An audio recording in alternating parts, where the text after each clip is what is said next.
Après la mort de 27 migrants mercredi dans la Manche, réunion à Calais à 15h heure de Paris en présence de Gérald Darmanin et de représentants des gouvernements belges, néerlandais et allemands, mais sans la présence de la ministre de l'Intérieur britannique, Priti Patel. Réaction suite à la lettre de Boris Johnson demandant au président français Emmanuel Macron de reprendre les migrants arrivés en Grande-Bretagne depuis la France. Les mesures de restriction se multiplient après la découverte du nouveau variant du Covid apparu en Afrique du Sud. Des premiers cas ont été détectés en Belgique, en Allemagne, en Italie, au Royaume-Uni, mais aussi en Israël. 2 nouveaux cas du variant Omicron ont été détectés ce dimanche en Australie. Près de 5 millions d'Honduriens appelés aux urnes pour élire leur président. Les bureaux de vote viennent d'ouvrir. Un scrutin où de puissants gangs de trafiquants de drogue ont étendu leur corruption jusqu'au plus haut niveau de l'État. Le scrutin s'annonce serré entre la candidate de gauche, Xiomara Castro, donnée favorite, et le maire de la capitale, Asfoura, du parti de droite du président sortant. Bienvenue à vous tous et merci d'être avec nous. Réunion des ministres européens à Calais, 4 jours après le drame survenu dans la Manche. 27 personnes ont perdu la vie en mer dans le naufrage de leur embarcation.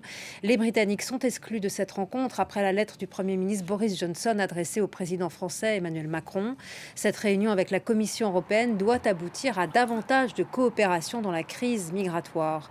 Elle est la première victime identifiée de ce naufrage, une jeune kurde irakienne de 24 ans, Mariam Nouri Ahmad-Amin, parti rejoindre son fiancé. Reportage. Dans sa chambre vide en Irak, il ne reste que ces 2 photos. Mariam Nouri Ahmad-Amin, 24 ans, pose avec son fiancé. Lui se trouve au Royaume-Uni. Elle voulait le rejoindre en traversant la Manche. Selon sa famille, elle fait partie des 27 personnes décédées jeudi, après le naufrage. Juste avant de monter dans ce bateau, elle a envoyé une photo à son fiancé en lui disant « J'arrive ». Leur histoire était tellement romantique, ils s'aimaient énormément. Officiellement, sa mort n'a pas été confirmée. Les autorités françaises gardent le silence. C'est le fiancé, sans nouvelles, qui a prévenu la famille au Kurdistan, plongeant des centaines de personnes dans un immense chagrin. La jeune femme avait un visa italien. Plusieurs fois, elle avait tenté d'entrer en Grande-Bretagne de manière légale. Sans succès, sans solution, elle a fini par payer un passeur et embarquer dans l'un de ses bateaux, sans jamais en parler à ses proches, comme son père, pour ne pas les inquiéter. Je ne savais pas qu'elle allait partir illégalement. La nuit de l'accident, je lui ai parlé et elle était très heureuse. Elle était détendue. Elle était dans un hôtel en France. Son père fustige aussi l'attitude des pays européens et appelle les autres réfugiés à ne pas sacrifier leur vie en tentant cette traversée clandestine et périlleuse. L'inquiétude grandit sur le plan sanitaire. Plusieurs pays renforcent leur protection face au nouveau variant du Covid apparu en Afrique du Sud, déjà détecté en Italie, en Allemagne, en Belgique et en République tchèque. En France, toute personne cas contact devra s'isoler, même si elle est vaccinée. Au Royaume-Uni, le Premier ministre Boris Johnson renforce les conditions d'entrée sur le territoire britannique. D'autres pays à travers le monde commencent à prendre des mesures. Julia Guggenheim. Avec le nouveau variant Omicron, nouvelle vague de restrictions. Israël ferme ses frontières à tous les étrangers à partir de dimanche soir. Les Israéliens qui veulent rentrer chez eux, même vaccinés, devront s'isoler au moins 3 jours. Des mesures qui interviennent après la découverte d'un cas confirmé parmi des voyageurs revenant du Malawi. Et seulement quelques semaines après la rouverture du pays aux touristes. כדי לשמור על מדינת ישראל פתוחה מבפנים. אני מבין שאולי צריך לשנות את יעד החופשה ולהיכנס לבידוד כשחוזרים מחול, זה קורה גם אצלי במשפחה. ההגבלות על גבולות המדינה הן לא צעד קל. Depuis que le nouveau variant a été découvert en Afrique du Sud, de nombreux pays ont fermé leurs frontières aux voyageurs arrivant d'Afrique australe. Des centaines de personnes ont ainsi été mises en quarantaine et bloqués dans plusieurs aéroports.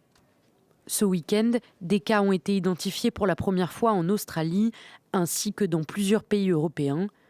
Au Royaume-Uni, le gouvernement a annoncé un durcissement des règles d'entrée pour les arrivants de tous les pays, tests PCR et isolement jusqu'au résultat. Et le masque est de nouveau obligatoire dans les transports et les commerces. It's important, I think, to act in a proportionate way and also in a temporary way. I hope this is something that we can remove within weeks. Il faudra encore plusieurs semaines pour comprendre le nouveau variant, mais l'OMS l'a déjà classé comme préoccupant. Élections présidentielles et législatives au Honduras, dans un climat de violence, les bureaux de vote sont ouverts. Un scrutin crucial pour l'avenir du pays. Près de 5 millions d'électeurs sont appelés aux urnes. Au moins 28 acteurs politiques ont été assassinés depuis le début de la campagne. Des responsables sont accusés de trafic de drogue, de corruption et de blanchiment.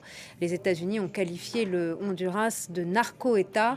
La moitié de la population vit sous le seuil de pauvreté. On écoute quelques habitants honduriens. J'espère vraiment qu'il y aura la paix. Nous en avons réellement besoin. Mais je ne pense pas que ce sera le cas. On sent la tension dans l'air. Le prix des denrées alimentaires de base est trop cher. Le salaire minimum est trop bas. On ne peut pas vivre avec le salaire minimum au Honduras.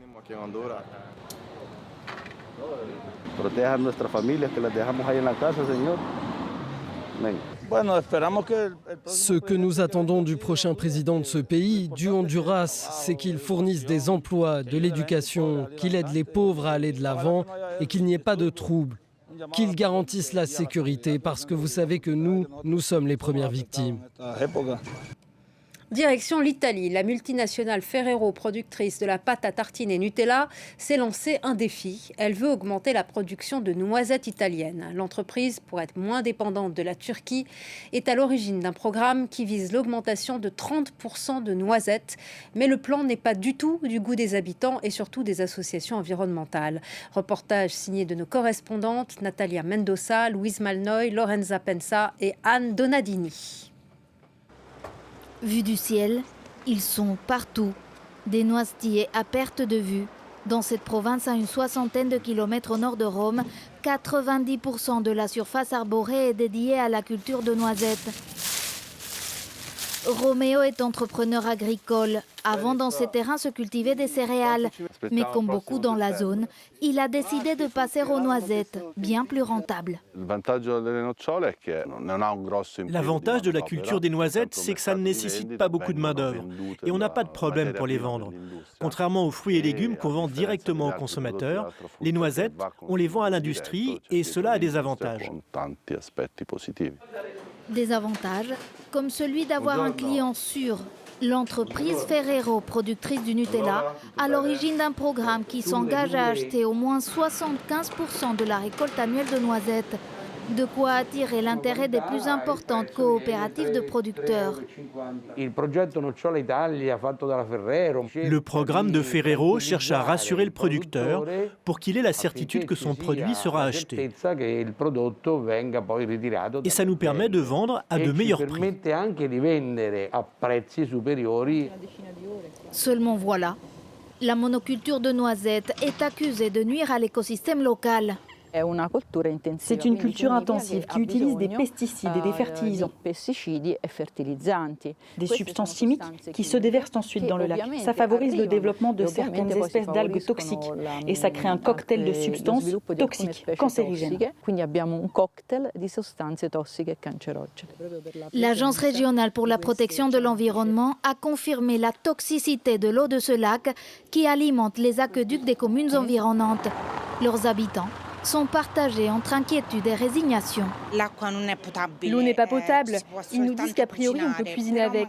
Mais moi j'ai 2 jeunes enfants. Je préfère ne pas prendre de risques et donc j'achète toute mon eau en bouteille. L'Italie prévoit d'augmenter la surface des cultures de noisettes dans les prochaines années pour atteindre 90 000 hectares d'ici à 2025. Et c'est la fin de ce journal. Merci à toute l'équipe technique et à Arnaud Vincelot, à Pierre Delrieux, à Anna Pereira, à Florence Viala, à Cédric Fuentes, à Arthur Even, à Daniela Keitano, à Karine Rebibo et à Loïc Bérou. L'information continue sur France 24 en français, en anglais, en arabe et en espagnol. Merci à vous tous.